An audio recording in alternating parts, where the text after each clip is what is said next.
Bonjour, bonsoir, chers téléspectateurs. Bienvenue dans notre émission d'aujourd'hui, une émission de santé, une émission qui parle de plusieurs sortes de maladies, mais aussi des moyens de prévention. C'est votre émission Point Santé sur Kessitou et on a comme thème aujourd'hui les maladies mentales. On a comme invité le docteur Arthur Lukundo, médecin psychiatre ici à l'hôpital d'Ondela, et qui est dans ce milieu, qui côtoie des personnes qui ont ces maladies, mais aussi qui exercent dans ce milieu ici depuis 2006. Il va nous aider à comprendre ces maladies-là, il va nous aider à savoir plus sur ce sujet, mais aussi il va donner un message pour des personnes qui ont ces maladies, mais aussi pour les proches, comment traiter, comment soutenir des personnes qui ont ces maladies-là. Bienvenue dans notre émission. Comme je vous le disais, chers téléspectateurs, on est toujours dans notre émission de santé, Point Santé sur Kessitou, et le thème d'aujourd'hui est les maladies mentales. On a aujourd'hui comme invité le docteur Arthur Lukundo, qui est médecin psychiatre ici à l'hôpital d'Ondela, et qui est dans ce métier depuis 2006 ici à cet hôpital. Bonjour docteur. Bonjour. Merci de nous avoir accordé du temps. Je vous en prie. Oui. Et pour commencer, une personne qui nous regarde aujourd'hui, on peut commencer à définir quelle est la définition de la santé mentale. Bien, merci pour la question. Je commencerai par vous dire d'abord que je suis ravi de vous accueillir ici à l'hôpital pour parler de la santé mentale. Alors, la santé mentale telle que définie par l'OMS est un état de bien-être. Donc ça, c'est déjà le grand mot qu'il faut comprendre. C'est un état de bien-être qui permet à chacun de réaliser son potentiel. Parce que chacun a un potentiel qu'il doit réaliser, de faire face aux difficultés normales de la vie. Parce que la vie, il y a des difficultés, il faut faire face. Et de travailler avec succès et de manière productive et d'être en mesure d'apporter une contribution à la société, à la communauté. Voilà, en gros, on peut définir la santé mentale comme ça. D'accord, merci. Et on y va directement dans le vif, dans notre sujet d'aujourd'hui. Quelle est la définition de la maladie mentale? Alors, quand maintenant il faut parler de maladie mentale, c'est là nous remet à ce qu'on appelle les fonctions mentales. Les fonctions du cerveau. Alors, quand est-ce qu'on parle de maladie mentale? On parle de maladie mentale quand ces fonctions sont altérées, quand ces fonctions sont touchées négativement. Alors, parmi ces fonctions, je peux en citer quelques-uns, les grandes fonctions. La première fonction, c'est la pensée. Quand quelqu'un a un trouble au niveau de la pensée, ça affecte son comportement. Quand quelqu'un a un trouble au niveau de l'humeur, au niveau des émotions, cela affecte son comportement. Et là, je parle aussi du comportement, c'est aussi une des fonctions du cerveau. Et à part cela, on peut aussi parler de jugement. Quand notre jugement est altéré, cela affecte notre façon de voir le monde. Et sans oublier aussi que quand on met tout cela ensemble, cela peut affecter aussi nos interactions, non seulement avec nous-mêmes, mais aussi avec notre entourage. Voilà, en gros, c'est comme cela qu'on peut parler en termes de définition. Je dois aussi mentionner aussi la perception de soi-même, la perception des autres, ainsi que la perception du monde. Parce qu'il y a des moments où ces fonctions essentielles peuvent être touchées. Donc, on parlera de trouble mental quand ces fonctions, qu'on appelle des fonctions supérieures du cerveau, sont touchées. Voilà. Oui. Je voulais vous demander, on a tendance, nous, la société, à surnommer ces gens de fous. Les maladies psychiques, je voulais que vous me disiez en termes compréhensibles, tout le monde qui nous suit peut comprendre ça, quelles sont exactement les causes de ces maladies-là. Mais aussi, je voulais savoir, après les causes, quels sont les symptômes et les signes. Si j'ai un ami au boulot ou dans la famille, qu'est-ce que je peux voir et détecter, dire cette personne-là a peut-être une des maladies mentales? Ça fait en même temps plusieurs questions réunies ensemble, mais je vais y répondre. Parlons des causes.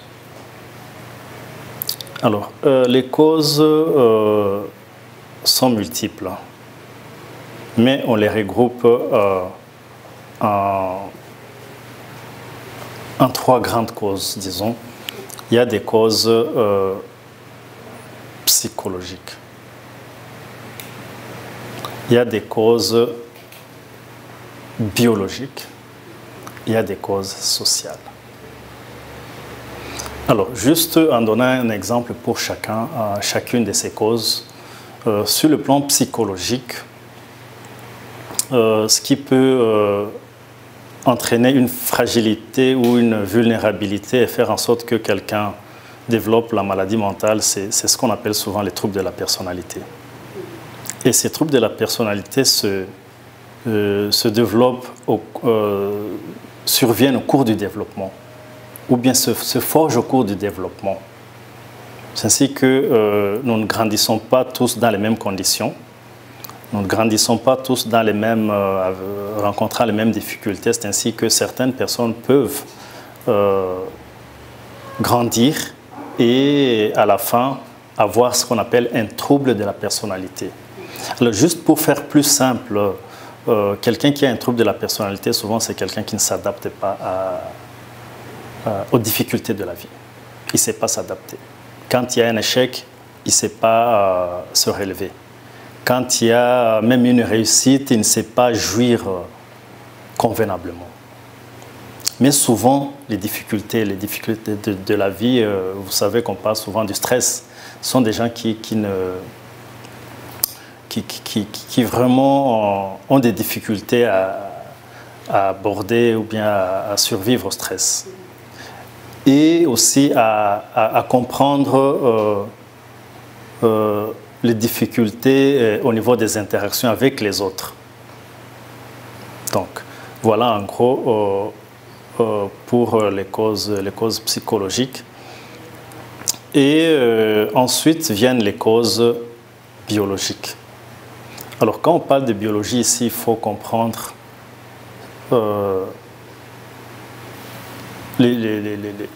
souvent les maladies, les grandes maladies connues qu'on appelle les maladies non transmissibles. sont des maladies souvent voilà, dans les hôpitaux, dans les différents hôpitaux, on diagnostique quelqu'un, cancer, voilà, diabète, hypertension et tout. Mais on ne sait pas que derrière cette annonce de la chronicité d'une maladie chronique, ça va affecter la personne sur le plan mental. Et il n'y a pas que cela, on peut avoir aussi des perturbations sur le plan hormonal. Je vais citer par exemple les affections qui touchent la thyroïde, c'est-à-dire l'hypothyroïdie ou l'hyperthyroïdie peut se traduire aussi par des signes de type maladie mentale.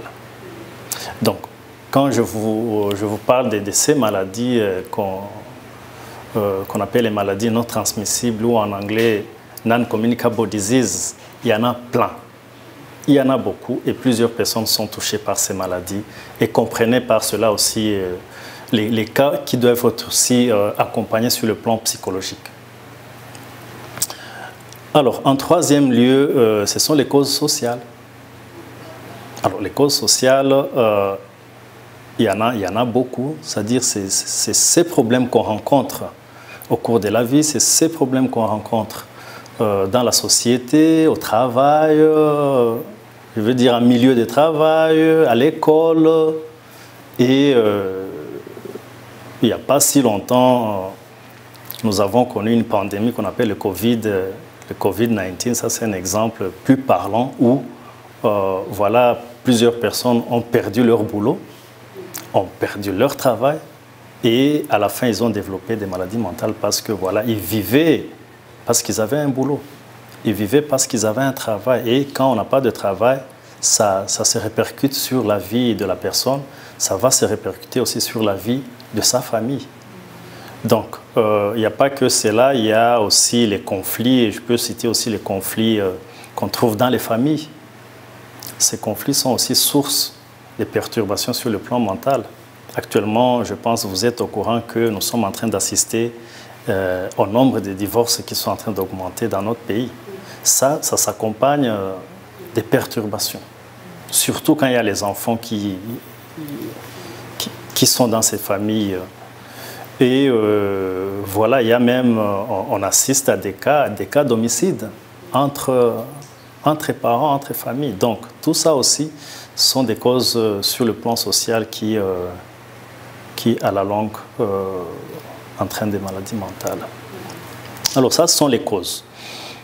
Alors, s'il faut parler maintenant des signes ou des symptômes des maladies mentales, ça va nous remettre sur ce que je disais tout à l'heure. Donc,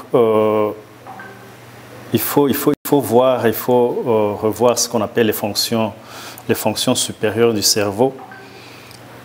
Je vais vous donner juste un exemple. Si vous avez un ami, si vous avez un frère ou une sœur ou un parent qui, par exemple, commence à avoir des perturbations du sommeil. Le sommeil, voilà, il ne dort plus, il a ce qu'on appelle insomnie totale. Si quelqu'un ne dort pas pendant, disons, une semaine, eh bien là, c'est un SOS. Vous avez un ami, vous êtes dans la même maison et que votre ami vous dit, non, voilà, moi je suis busy et ça fait une semaine, moi je bosse dur, je travaille, j'ai des projets, j'ai des grands projets et là, ça fait 5 jours, je ne ferme pas l'œil. Eh bien, il faut savoir qu'il faut appeler l'ambulance. Donc, le sommeil. Ça, c'est un élément, c'est une fonction qui est souvent perturbée quand on a un problème au niveau mental. 2, l'alimentation. Alors, pour l'alimentation, il faut voir souvent aussi il faut voir les extrêmes.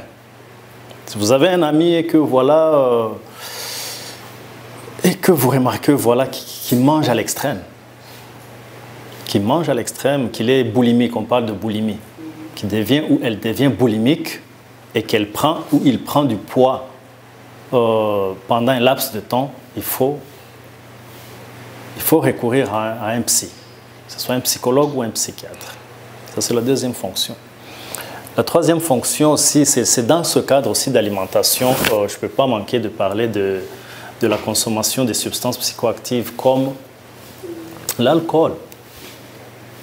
Si vous avez un ami ou une amie que vous remarquez que voilà, il ou elle consomme l'alcool tous les jours, sans exception, lundi jusqu'à dimanche, il boit comme un Polonais. Ça dit, il boit jusqu'à ce qu'il perde les pédales, comme on dit. Où il faut le transporter, le ramener chez lui. Et ça, c'est du lundi jusqu'à dimanche. Eh bien, il faut le secourir. Alors, autre chose, c'est au niveau de la pensée. Vous êtes avec quelqu'un, vous discutez et que vous remarquez que voilà, c'est vrai qu'il vous dit des choses, mais c'est vraiment des idées. On peut croire que c'est vraiment, il est entrepreneur et tout, mais vous remarquez que vraiment il est à côté. Vous remarquez qu'il vous dit des choses, mais quand vous essayez de voir le contenu de ses pensées, vous remarquez que vraiment il est à côté de la plaque et que vous trouvez qu'il maintient ses idées. Il a ce qu'on appelle une rigidité. Il ne peut pas accepter. Vous savez, dans la vie, on peut avoir des idées, mais il faut aussi avoir cette capacité de savoir qu'une autre personne peut dire le contraire, peut discuter vos idées. Alors, si vous vous dites que vous êtes le possesseur des idées et que personne ne peut vous contredire, là, ça devient un problème. Donc, voilà, au niveau des pensées aussi, il faut... c'est là qu'on peut avoir, par exemple, des pensées de culpabilité. Quelqu'un peut dire que, voilà, si moi je suis comme ça, c'est parce que tout le monde tous sont méchants. Bon, ce n'est pas vie. Ok? Il n'y a personne même sur cette terre. Tous sont dans le même panier, ils ne m'aiment pas, ils me veulent du mal. Et bien là, ça devient ce qu'on appelle des idées délirantes. C'est là qu'on va parler de délire. Si vous entendez un jour dans les infos ou ailleurs, on vous parle de ces termes, c'est ce que ça veut dire. Un délire, c'est une idée, c'est une pensée qui est vécue comme une conviction pour la personne et qui est contraire à ce que pense sa société. Mais cette personne est vraiment convaincue que voilà, c'est lui le grand monsieur de cette terre. Et que voilà, c'est lui qui va changer, c'est lui qui va tout changer sur terre, c'est lui le prophète, c'est lui le... Voilà. Donc, les idées délirantes. Et là, il y a plusieurs types de délires. Quelqu'un peut avoir un délire. Souvent, les délires les plus souvent rencontrés dans notre pratique, c'est ce qu'on appelle le délire de persécution. Où quelqu'un se sent persécuté par ses proches, par toute sa société, par tout le monde. Et donc, voilà, si quelqu'un est dans cette situation, elle va éviter les gens. Parce que ce sont des persécuteurs, ce sont des ennemis, ils lui veulent du mal. Donc mettez-vous à sa place si vous savez que tel ou tel, vraiment, c'est un persécuteur pour vous, vous n'allez pas partager avec lui. Vous ne pouvez pas recevoir quelque chose. Si vous donne quelque chose, vous allez refuser. S'il veut vous parler, vous allez le repousser. Et s'il insiste, vous pouvez devenir agressif ou agressive. C'est comme ça que vous entendrez un des symptômes de la maladie mentale, c'est l'agressivité. Donc, c'est une chaîne, en fait. Hein? Donc, l'un entraîne l'autre, un signe entraîne l'autre. C'est-à-dire, si vous êtes son persécuteur et que vous voulez insister, il va devenir agressif. Alors là aussi, il y a des niveaux. Il peut devenir agressif verbalement. Mais si ça va au-delà, il peut passer aux mains. Il peut devenir agressif physiquement. Donc là, j'introduis aussi un autre symptôme, c'est l'agressivité. Un autre signe qu'on peut retrouver en cas de pathologie mentale, c'est la tristesse. Là, nous entrons dans les émotions. Quelqu'un il est triste. Quelqu'un, on l'a limogé au travail et tout à coup, parce qu'il a perdu son travail, il comptait beaucoup sur ce travail, il aimait son boulot. Vous êtes journaliste, vous aimez bien votre travail et puis voilà, on vous met à la porte et personne ne vous reçoit dans sa radio ou sa télé. Vous vous sentez rejeté. Moi, je crois que vous allez devenir triste, vous allez vous poser beaucoup plus de questions. Donc la tristesse. Alors, être triste ou joyeux, ça fait partie de la vie. Mais quand ça prend du temps, quand ça perdure, c'est là que ça devient un trouble. C'est-à-dire, si aujourd'hui Arthur est triste, il ne faut pas dire directement que voilà, il est devenu un malade. Mais s'il est triste pendant 1 semaine, 2 semaines, 3 semaines, 4 semaines, là, ça ne va pas. C'est-à-dire, il est resté dans la phase de tristesse pendant longtemps. Là, il faut faire quelque chose. Alors, c'est pareil aussi pour la joie. La joie aussi, on peut avoir un événement qui vraiment nous procure de la joie. Mais ça ne veut pas dire qu'il faut être joyeux. Comprenez. Donc, en fait, sur le plan émotionnel, il y a la joie et la tristesse, ça fait partie de la vie. On est des fois joyeux, triste. On peut avoir un événement, on peut perdre un parent, on peut perdre un être cher, on peut se séparer avec quelqu'un. Je parlais tout à l'heure de séparation. Ça peut nous affecter parce que voilà, on s'est investi émotionnellement pendant X temps et qu'à la fin, on se rend compte que voilà, tout ce temps-là, on finit par se séparer. Ça va nous affecter en tant qu'être humain. Mais il faut que ça prenne un moment pour gérer ça. Mais si ça dure longtemps, là, on entre dans ce qu'on appelle la dépression. Quand c'est dans la joie, dans dans ce qu'on appelle l'euphorie, parce que quand surtout on est dans la phase maladie de la joie, on est dans ce qu'on appelle la manie. Donc c'est l'euphorie. On est non seulement dans la joie, les pensées, ça va filer dans la tête, on est logoréique, on parle trop, personne ne peut nous arrêter. Et là, dans l'accès maintenant, je vais parler directement des maladies, hein, donc peut-être après je vais les citer un à un, mais en parlant des symptômes, je vais citer quelques maladies. Donc, l'euphorie, on peut être euphorique parce que par exemple, on a gagné au loto. C'est pas ici c'est quoi? Itsindapé, voilà. Si on a gagné dans Itsindapé, ça se comprend qu'on peut être dans l'extase, n'est-ce pas? Mais rester dans l'extase pendant 10 jours là, ça ne va pas. Il faut y aller et retourner sur Terre. OK? Donc, ça c'est au niveau émotionnel. Alors, au niveau des pensées, j'ai parlé des idées. On peut avoir ce qu'on appelle des idées délirantes, mais aussi on peut avoir dans ce qu'on appelle l'accélération de la pensée, on peut parler trop.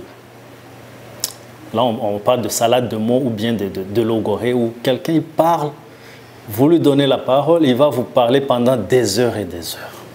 Là, ça ne va pas. Il y a un temps pour parler et il y a un temps pour écouter les autres, n'est-ce pas? Donc, quand on parle et on ne sait pas s'arrêter, c'est un signe. C'est un signe, il faut dire, mais ce gars-là, ça ne va pas. Quand il est avec nous, il ne fait que parler, il veut parler seul, il veut qu'on l'écoute, lui il ne nous écoute pas. OK. Alors, là aussi, en parlant des signes, on peut parler, et c'est là peut-être que j'allais commencer, je me dis, de la présentation. La présentation de quelqu'un. Ben ouais, nous quand quelqu'un vient en consultation, la première des choses qu'on voit, c'est sa présentation. C'est son hygiène corporelle. Est-ce qu'il s'est bien lavé, il a pris sa douche? Les habits. Est-ce que ce sont des habits adaptés? Est-ce que ce sont des habits propres? Ça, c'est quelque chose qu'on apprend dès la plus tendre enfance. La propreté. Alors, un des signes, c'est ce manque d'hygiène. Si vous voyez quelqu'un, il passe une semaine sans se laver, sans changer les habits, eh bien, il faut appeler l'ambulance. Il faut le rencontrer, voilà, et faire recours à un psy. Autre chose, c'est le jugement. Alors, dans le jugement, il y a ce que j'ai dit, le délire, c'est-à-dire, des fois, il peut y avoir les troubles du jugement. OK? Dites que, voilà, si telle situation, comment tu trouves? Tu trouves, ouais, non. Il dit, ça, c'est bon, ça, c'est pas bon, alors que c'est le contraire. Alors, autre signe qu'on peut aussi avoir, c'est dans ce qu'on appelle aussi les instincts. Les instincts, j'ai parlé du sommeil, j'ai parlé de l'alimentation. Alors là aussi, on peut avoir des comportements de type sexuel inadaptés. Si quelqu'un a un comportement sexuel inadapté, viol par exemple, vous entendez quelqu'un dans son parcours développemental, il y a des notions de viol, de vol et viol à répétition. Là, il faut que ça vous fasse tiquer un peu. Voilà en gros pour les signes. Donc, il y a aussi, là aussi les troubles au niveau perceptif. Si vous entendez quelqu'un vous dire ou se comporter comme s'il entendait des voix que vous n'entendez pas, eh bien, il faut faire quelque chose. C'est ce qu'on appelle les hallucinations auditives. On peut avoir ce qu'on appelle des hallucinations visuelles. Notre cerveau est si complexe que, dans certaines conditions, il peut nous montrer des trucs que les autres ne voient pas. Il peut nous faire entendre des choses que les autres n'entendent pas. Alors, les consommateurs de substances psychoactives, ils en connaissent. Ce que je suis en train de vous dire là, c'est qu'à un certain niveau de consommation, ils peuvent entendre des voix. À un certain niveau de consommation, ils peuvent voir des choses. Voilà en gros, si je parle un peu de la symptomatologie pour ne pas entrer trop en profondeur dans les détails pour les signes. Alors je pense, là on peut passer aux maladies. Peut-être vous avez quelque chose à dire.